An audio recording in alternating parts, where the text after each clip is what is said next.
Back on this sixth night, the work does continue there, the crater and all that destruction downtown. Upon President Bush's return to the White House today from Camp David, he vowed to get the evildoers, saying they had made a terrible, terrible mistake in assuming that the U.S. would not take immediate action. Pablo Guzman is here now with the latest on the investigation. We have arrests and arrest warrants. Pablo?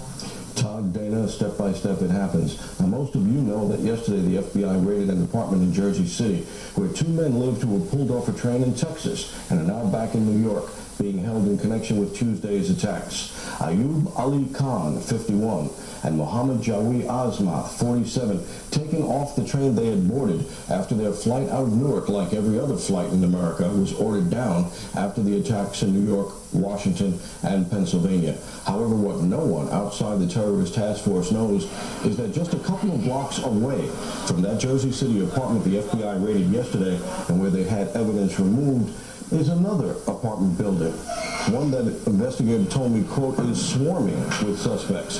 Suspects who I'm told were cheering on the roof when they saw the plane slam into the trade center. Now, police were called to the building by other neighbors and found 8 men celebrating, 6 of them tenants in the building. The FBI and other terrorist task force agencies then arrived, and the older investigators on the task force recalled that they had been to this building before, 8 years ago, when the first World Trade Center attack led them to Sheikh Omar Abdul Rahman, whose Jersey City mosque lies between the two buildings getting attention today.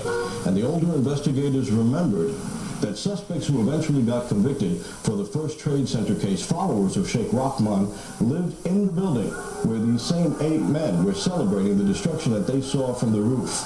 Calling this a hot address, the task force investigators ordered everyone detained. And they saw something else, a model of the Trade Center on the roof, along with sets of binoculars, the kind of model used by an architect or an engineer for a presentation, an investigator told me. They knew, he said, that the planes were going to hit, and they wanted a ringside seat. Remember, part of what motivates Osama bin Laden against the United States, he has told followers, is that the United States put Sheikh Rahman in jail. Bin Laden has said that for that, the U.S. must pay. Yeah. Todd?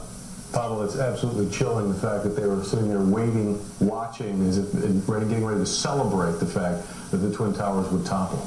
You know, the first investigators on the scene after the first police and even the first FBI agents didn't realize the scope of what happened. They thought maybe these guys thought they were cheering a fireworks display. But when the other investigators saw the model, saw the binoculars, and remembered that address and what it really meant to the first Trade Center bombing, that's when they said, we got to grab everybody. All right, Pablo. Thank you. Pablo Guzman.